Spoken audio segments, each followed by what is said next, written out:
امیر فرمان بسم الله الرحمن صاحب الرحیم. پتا د چارپچي داسې غلطو خلکو سره د ناستې ولاړې عادت یې غشتې دي، یا د چارپچي یا خاوند په غلط کارونو باندې راوړېدلي وي، نو د دغې بنده د منع کولو دپاره ډېر بهترین او مجرب عمل دی.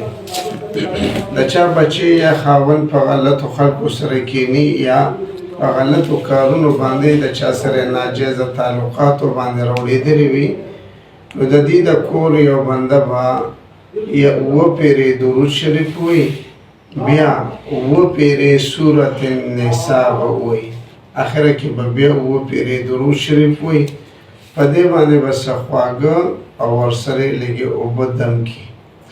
دغې خوږو کې دې ولې چای پخه کړي او دغه اوبه دغه دې په سالن کې او په څښلو کې دغې بنده له ورکړي.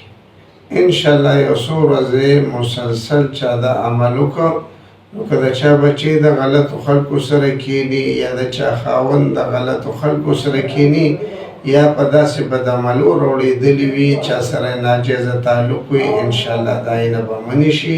واخر دعوانا ان الحمد لله رب العالمین.